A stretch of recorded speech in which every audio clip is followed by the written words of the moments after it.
अगर आपको कब्ज़ रहती है, पेट साफ़ नहीं होता है, बहुत कोशिश करते हैं, प्रेशर लगाते हैं, फिर भी पेट साफ़ नहीं होता है और सर में दर्द रहता है या फिर आपके गैस बनती है, बहुत ज़्यादा ब्लोटिंग होती है, कुछ भी खा लेते हैं तो पेट ऐसे फूलता जाता है और पेट में गैस बनने की वजह से पेट दर्द रहता है। तो 2 घरेलू उपाय मैं आपको बताने जा रही हूँ, तो चलिए चलते हैं वीडियो की तरफ। तो देखिए, पहला उपाय तो आपने करना है, ये इंस्टेंट रिलीफ के लिए है। जिनको पेट में गैस बन जाती है, पेट फूलता जाता है, उनके लिए इंस्टेंट रिलीफ के लिए है। और दूसरा उपाय जो है, ये जड़ से कब्ज को खत्म करने के लिए और पाचन समस्या को दूर करने के लिए। अगर पाचन नहीं होता है आपका, कब्ज रहती है, तो उसके लिए है। बहुत ही कारगर और बहुत ही इफ़ेक्टिव है, ये करके देखना आप। तो देखिए, इसमें आपको लेना है 2 मुनक्का। मुनक्का को अच्छी तरह से पानी में आप धो लेना। वीडियो अगर पसंद आ रही हो तो प्लीज़ शेयर कर दीजिए। आप शेयर करते हैं तभी तो हमें हमारी मेहनत का फल मिलता है। और ये है लहसुन।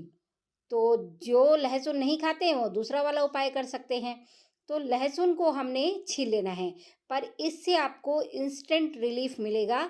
पेट में अगर गैस बन रही है आपके, गैस की वजह से पेट में दर्द है, तो इंस्टेंट रिलीफ आपको मिल जाएगा। तो इंस्टेंट रिलीफ के लिए जैसे टैबलेट खाते हैं ना, तो ये टैबलेट से भी ज़्यादा कारगर है। एक बार करके देखिएगा। अब मुनक्का आपने धो लिया, उसके बाद इसमें ना बीज होते हैं, तो सावधानी से आप मुनक्का के अंदर जो बीज होते हैं उनको आप निकाल दीजिएगा। कोई भी बीज इसके अंदर नहीं रहना चाहिए, बीज को आपने नहीं खाना है, बहुत गर्म होता है।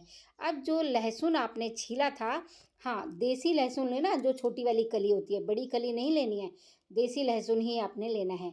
मुनक्का के अंदर आपने लपेट देना है। इसी तरह से दूसरे मुनक्का में से भी आपने बीज पूरी तरह से निकाल देना है। 3 या 4 बीज निकलते हैं, कई बार 5-6 बीज भी निकल आते हैं। अब दोनों लहसुन की कलियां हमने मुनक्का के अंदर लपेट दी। अब आपने दोनों ही लहसुन की कलियों को मुनक्का के अंदर जो लपेटा है, इनको आपने चबा चबा कर खाना है। और ऊपर से थोड़ा सा पानी आप पी सकते हैं। खाना खाने के बाद या पहले कभी भी आप इसको ले सकते हैं। खाना खाने के बाद बहुत ज़्यादा गैस बन रही है तो खाना खाने के बाद, नहीं तो पहले भी ले सकते हैं। और ये है अजवाइन। अजवाइन, ये देखिए, पूरे साल के लिए एक उपाय बता रही हूँ, पूरे साल के लिए आप बना के रख सकते हैं। और इसका फ़ायदा ये है कि बच्चे, बड़े, बूढ़े सभी को आप दे सकते हैं, पूरा परिवार इसको ले सकता है। ये बनेगा नींबू के रस से। तो अजवाइन आप अपने परिवार के हिसाब से ले लीजिएगा जितनी लेनी है। और इसमें जो लेमन जूस है, नींबू का रस है, वो कैसे डलेगा, उसका रेशियो क्या रहेगा, वो मैं आपको बताती हूँ। तो आपने क्या करना है, नींबू का रस आपने निकाल लेना है और जितनी भी आपने अजवाइन ली है, उस अजवाइन को आपने अच्छी तरह से नींबू के रस में भिगोना है। बस यही इसका रेशियो रहेगा। जितनी मर्जी अजवाइन ले लीजिए और नींबू का रस इतना डालना है कि अच्छी तरह से भीग जाए। अगर 100 ग्राम अजवाइन का आप बनाते हो ना, तो कम से कम आपके 7-8 नींबू आराम से लग जाएंगे, क्योंकि हमने इसमें 7 भावना देनी है। भावना देना क्या होता है वो मैं आपको अभी वीडियो में बताऊंगी। भावना देने का देखिए मतलब ये होता है कि बार बार आपने इसको नींबू के रस से आपने अजवाइन को भिगोना है। अब जैसे एक बार हमने भिगो लिया, अच्छी तरह से पूरा नींबू का रस अच्छी तरह से डाल देना, पूरी अजवाइन अच्छी तरह से भीगनी चाहिए, बहुत ज़्यादा भी ना हो। और हाँ, इसको इसके नीचे, अजवाइन के नीचे कोई कागज़ का या कपड़े का कुछ आपने बिछाना नहीं है, नहीं तो कपड़ा या कागज़ है वो नींबू का रस सोख लेगा। प्लेट में ही करना है ताकि पूरा नींबू का जो रस है वो अजवाइन के अंदर ही जाए, कागज़ में या कपड़े में ना जाए। कपड़े के ऊपर नहीं करना है, कोई भी प्लेट में कागज़ नहीं बिछाना है। अब नींबू के रस से हमने अच्छी तरह से अजवाइन को भिगो दिया। अब इस अजवाइन को हमने सुखाने के लिए रख दिया। जब ये अजवाइन सूख जाएगी, उसके बाद दोबारा आपने लेकर आना है और उसके बाद फिर आपने इसको नींबू के रस से भिगोना है। तो इस तरह से आपने नींबू के रस डाल डाल के इसको भिगोते जाना है। जितना ज़्यादा नींबू का रस ये अजवाइन एब्ज़ॉर्ब करेगी, यानी इसके अंदर जितना ज़्यादा नींबू का रस जाएगा ना, उतना ज़्यादा ये जो चूर्ण बनेगा, ये बहुत ही इफ़ेक्टिव हो जाएगा।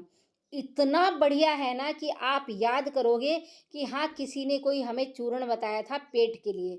और देखिए इसमें ज़्यादा कुछ लगना नहीं है आपका, केवल अजवाइन और नींबू का रस ही लगना है। बहुत ज़्यादा इसमें आपको सामान की ज़रूरत नहीं है, बहुत ज़्यादा मेहनत की ज़रूरत नहीं है। और सर्दियों में थोड़ा-सा अजवाइन सूखने में देखिए टाइम लगता है। समर में आप पूरे साल के लिए चूर्ण बना के आप रख सकते हो और अच्छी तरह से सूख जाए। देखिए गर्मियों में अगर आप बिना पंखे की हवा में भी रखोगे ना, तो भी ये सूख जाएगा। सर्दियों में थोड़ा-सा टाइम लगता है। तो पंखे के नीचे आप रख देना और जब ये सूखने लगे तो वहाँ से हटा लेना, नहीं तो पता चले जी पंखा चल रहा है और पूरी अजवाइन कमरे में ही सारी उड़ गई। तो हल्की सी जब गीली है तब थोड़ी देर पंखे के नीचे रख देना और फिर जहाँ पे पंखा नहीं चल रहा हो वहाँ पे रखना और अपने आप इसको सूखने देना। तो ये लगा लीजिए आपका जो बार बार भिगोते रहेंगे इसको, तो 7 बार आपने भिगोना है तो पूरे दिन का टाइम लग सकता है, पर देखिए मेहनत तो नहीं है ना ज़्यादा। पर अगर आपका पेट सही रहेगा, बच्चों का पेट सही रहेगा, इसको आप पेट किसी का पेट दर्द होता है उसमें भी दे सकते हैं, कब्ज में दे सकते हैं, पाचन के लिए दे सकते हैं, बहुत सारी जगह पे आप ये चूर्ण को दे सकते हैं। तो इस तरह से आपने 7 बार, 2 बार देखिए मैंने भिगो के आपको दिखा दिया। इस तरह जैसे ही सूख जाए फिर लेके आना है, फिर भिगोना है, फिर सूख जाएगी तो फिर लेके आना है, फिर भिगोना है। तो इस तरह से 7 भावना देनी है इसमें आपने, यानी 7 बार आपने अजवाइन को भिगोना है। जब ये पूरी तरह से सूख जाएगी अजवाइन और आपने इसको धीरे-धीरे अपने आप सूखने देना है। जब अजवाइन पूरी तरह से सूख जाएगी, फिर आपने इसको जो बोल होता है मिक्सी का जिसमें हम मसाला वगैरह पीसते हैं, उसमें इसको बिल्कुल बारीक पीस लेना और बारीक पीस करके इसमें आपने मिलाना है काला नमक। काला नमक अपने टेस्ट के अकॉर्डिंग मिला सकते हैं। अब जैसे 100 ग्राम अजवाइन का आप बना रहे हैं तो 100 ग्राम अजवाइन में 1 चम्मच काला नमक आराम से पड़ जाएगा। तो नमक आप अपने टेस्ट के अकॉर्डिंग मिला लीजिएगा, काला नमक ही मिलाना है। अगर काला नमक नहीं मिलता है तो सेंधा मिला लेना, पर जो समुद्री नमक होता है वो समुद्री नमक आपने नहीं लेना है। या तो काला नमक और या फिर आपने लेना है सेंधा नमक, जो व्रत वाला नमक होता है जिसे लाहौरी नमक भी कहते हैं। तो इस तरह से 7 भावना देके और इसमें जब ये अच्छी तरह से सूख जाए तो इसको पीस करके काला नमक मिलाकर डब्बे में बंद करके रख लीजिएगा और अपने डाइनिंग टेबल पे इसको रख दीजिए। आप इसको डेली भी लेते हैं ना तो भी आप देखना धीरे धीरे आपका पाचन कितना मजबूत हो जाएगा।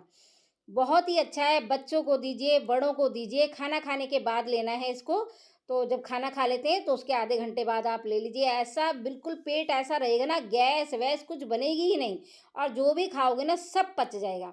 एक छोटा चम्मच है ना वो बड़ों को लेना है, तो रेगुलर भी आप इसको ले सकते हैं, एक छोटा चम्मच खाने वाला। और समर है तो समर में आप सादे पानी से ले सकते हैं। अगर विंटर में आप लेंगे तो गुनगुने पानी से लेना। आधे घंटे बाद खाना खा लेते हो तो उसके आधे घंटे बाद थोड़े से पानी से आप ले लेना।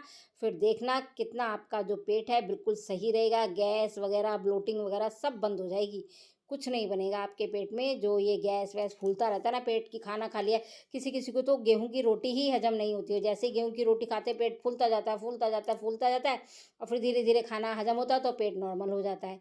तो उन सब के लिए बहुत ही कारगर है उपाय, ये करके देखिएगा, अपना फीडबैक दीजिएगा। वीडियो अगर पसंद आई हो तो औरों को शेयर कर दीजिएगा।